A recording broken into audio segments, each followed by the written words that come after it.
your Superman news video for the week March 7th to March 13th, 2014. Our top news stories in this week's Speeding Bulletin include Jeremy Irons speaks about being cast as Alfred, Captain America is set to go head-to-head with the Superman-Batman movie, and HBO announced the TV premiere of Man of Steel. Let's take a closer look at these stories and more in this week's Speeding Bulletin. In movie news, Marvel remain resolute on holding the May 6, 2016 release date for one of their films, refusing to blink in the face of Warner Brothers deciding to release the upcoming Superman-Batman movie on that same date. HollywoodReporter.com claimed that the film Marvel intend to challenge the world's finest superheroes with is the third installment in the Captain America franchise.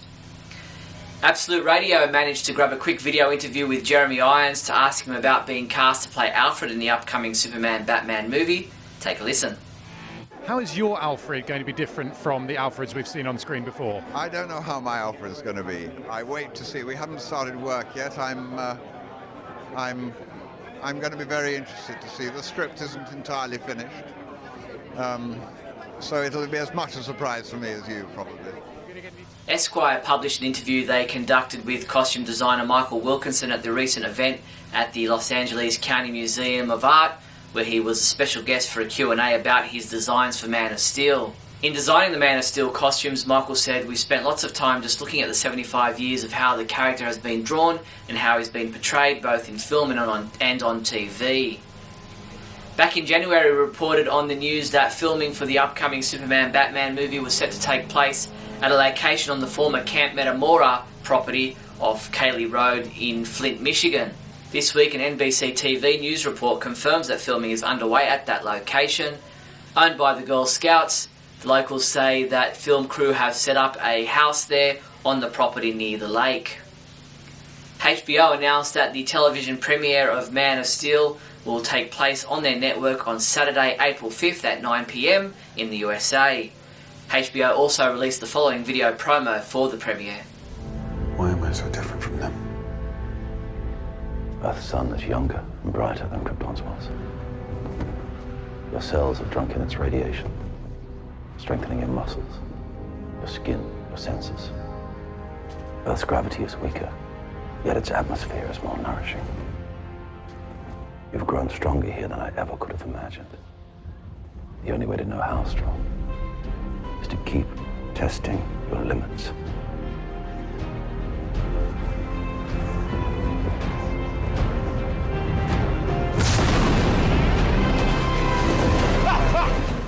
A number of maquettes and prototype props from the never-made movie Superman Flyby are being auctioned off at iCollector.com. A life-size prototype Superman body armor suit created during pre-production of Superman Flyby features the projected look of the proposed Superman suit and may be the only one in existence. The other two items are an unfinished Kryptonian maquette of what we presumed would be the Kryptonian character known as Tyzor, and a full-body Superman maquette of the Superman suit. Bidding for all three items is now open via iCollector.com and will conclude at 10 a.m. on Saturday, March 15th. In TV news, Alison Mack participated in a Q&A session at the 2014 Toronto Comic Con this week, where she looked back at playing Chloe Sullivan for 10 years on the TV show Smallville. She said, "There was such a relationship between myself and the legend and the show.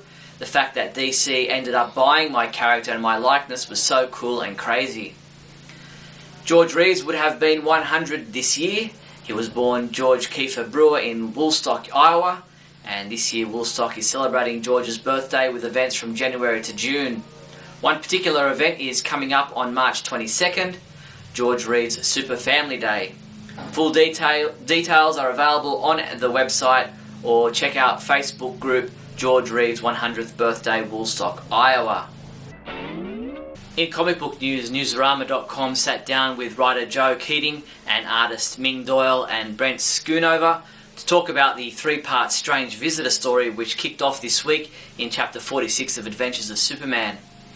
Keating explained, "With Earth exploding around them, Old Man Kamandi tells the last king of America the 75-year parable of Superman from 1938 to 2013, leading to humanity's final damnation or salvation, concluding with a look at the end of all existence with Superman's final act in the universe's entropic death rattle. DC Comics gave comicbookresources.com an exclusive first look at John Romita Jr. and Klaus Janssen's wraparound cover for Superman number 32, the first issue of the new run written by Jeff Johns. Comic books we reviewed this week included Forever Evil number 6, which was reviewed by Michael Bailey, who said, "I haven't been this excited about the end of an event at DC since Infinite Crisis," and he gave this a 4 out of 5 score. Michael also reviewed Action Comics number 29, saying, "I love this issue, absolutely love this issue," and he rated this a 5 out of 5. Batman Superman Annual number 1 was reviewed by Michael J. Petty, who gave it a 5 out of 5, saying, "This annual was a pleasant surprise and I would definitely recommend it to any fan of the world's finest superheroes." T.A. Hewitt reviewed Earth 2 number 21, giving it a 3 out of 5, saying, "Taylor's social commentary is both cheeky and misplaced." Adventures of Superman chapter 45 was reviewed by Alyssa Gossage, who said, "I was actually emotionally drained at the end of this saga," and she gave this chapter a 4 out of 5. And Matt Shaw reviewed Smallville Alien chapter 12, saying, "I wanted to rate it higher, but there are a few things that bug me," and so he gave this a 3 out of 5. Superman comics available this week from March 12th include Adventures of Superman chapter 46, digital comic has been available since March 10th. Injustice Year 2 chapter 5, digital comic has been available since March 11th. Justice League 3000 number 4. Smallville Season 11 Alien number 4 print edition. Superboy number 29. Superman Wonder Woman number 6, which is available in a variant Robot Chicken cover, and a digital combo pack. Smallville Lantern chapter 1 digital comic will be available March 14th. Justice League Trinity War hardcover, and Superman Man of Steel statue by Rockefort. Whether you're on the job, in the garden or in the garage, Superman can be right there with you. A handy 10 yards of Superman duct tape is available for just $6.74. Or how about a Superman hard hat, yours for $78?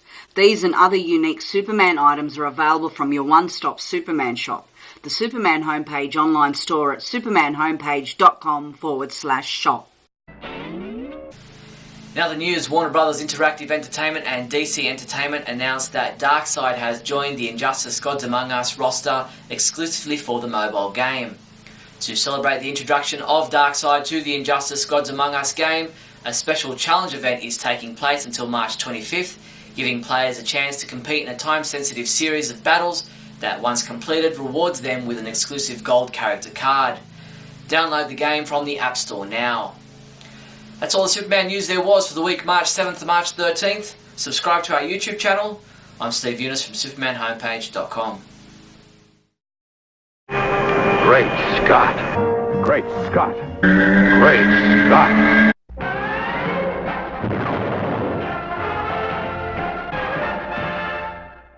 Hello everyone and welcome to a super episode of Great Scott. I'm Scotty V. Thanks for watching. Well, I wanted to talk today a little bit about Superman number 27. For those of you who don't read comics, I don't know if I'd recommend now as the time to start. Some of the stories are good. A lot of the artwork is really good. I like the new uniform, the new 52, even though everybody's still yelling about it being armor. I've already said it's armor because it's a traditional Kryptonian garb and it's modeled after what they used to wear on Krypton. And also, if you look back in a lot of older issues, Superman's costume gets ripped up a lot and torn to shreds, and you can see his nipple in the story where he fights Doomsday. So armor would help to defeat that happening. So if you had some armor on, even if your body is physically impervious to most forms of assault, as clearly he's not completely invulnerable because Doomsday did tear into his skin, make him bleed, and then eventually kill him. So a suit like this can be, have numerous uses, and I also like that it kind of just forms on him when he needs it. It destroys that unrealistic thing where he's wearing a cape tucked in the back of his clothes and no one can tell, and he's got boots on and no one can tell, or he's able to wear shoes over boots, which makes no sense. On Lois and Clark, they showed him take his clothes out of a duffel bag and go get dressed in the bathroom, which also makes more sense. But Superman's always traditionally had this thing where he tears open the shirt and the suit's just there. And it can still be there. When he's about to tear it, the nano machines in the suit know that he needs the suit, and it's there. But what I wanted to talk about in particular was what happened in Superman number 27, and I don't think that it's just a happenstance that happened this particular time. It seems like, and I've heard complaints from the beginning, with action number 1, where he was dangling that bad guy from the roof or threw him over or scoffed at the police or ran off, where I kind of saw that as him as a young guy who was doing right and doing things to guys who didn't deserve to be treated particularly well. Not killing them, not horribly maiming them, but kind of mocking them, dropping them from the roof, making them crap their pants, for lack of a better word. And I think that's okay when you're talking about jerks. But as it's gone on, I think there are things that have stood out to me. There's no relationship with Supergirl.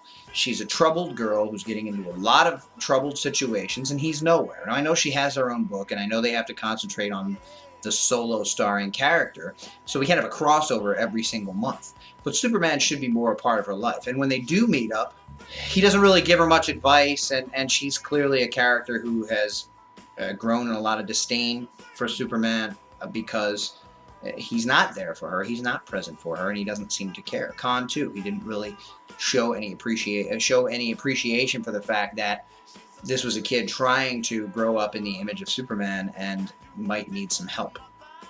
But forgetting those things, in Superman number 27, we have the Parasite coming to drain Lois of her psionic powers that she's developed as a member of the 11, the 52, the 28, whatever the special group is that these people have developed powers because of the whole Brainiac situation. And he makes it clear in the story that he's pretty sure that if he lets Parasite drain her to almost death, but then steps in, that she'll probably lose all remembrance of who he is, and that is that she right now knows his secret. But it's more important to him to allow Parasite to do that so that she loses that memory than it is to stop Parasite before getting to her and therefore taking a risk that he might cause more damage. What if she forgets who she is? What if she forgets the world? What if she forgets how to operate? What if she is, rendered brain dead, or what if she is killed? Superman considers this, but ends up allowing the Parasite to attack her, and John, her boyfriend, rightfully accuses Superman of not stopping the Parasite, and you can see that he's aggravated and possibly more than aggravated towards Superman in this situation, and he's completely right. If I were Lois and I found out about this later in the future, when they do have a relationship, when they are going to be in romantic involvement, that would be the end of it. This is a breaking point for me. I'm going to continue to read them, but I've already kind of gotten to the point where I get around to them when I have to do Radio KAL, and I spoke about this on our February edition, which just came out about a week ago.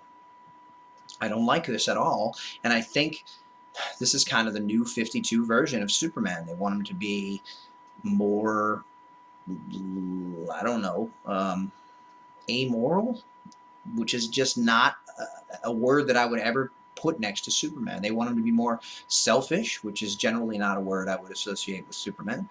They want him to be more irresponsible, which is not a word that I would associate with Superman. In one story, too, I think it was Action with Lana, where they were fighting that underground thing and trying to stop a war from happening. He says, Batman would tell me to take stock, stand back, see what was going to happen, but for lack of a better word, frack that, I'm going in. And this is a more heroic stance. It's exactly what I would expect Superman to do. He's stopping these beings from being mistreated. But it looks like there's going to be consequences. In this case, right now, there don't seem to be any consequences other than Jonathan thinking that he knows that Superman did something a little off, which is very odd. And if Lois finds out, I think there should be consequences, but unfortunately, we know Lois and Clark will eventually get together and have a romance and love each other, even if it doesn't happen in this particular continuity, because we don't get around to it before they relaunch, which starting to hope they do soon. It's a terrible, terrible thing. And if your fiance or your wife later found out about it, I just don't know if your relationship would ever be the same if she knew that to protect yourself, you risked her life. Thanks, everybody, for watching. And remember, even in these tough times, always look up in the sky.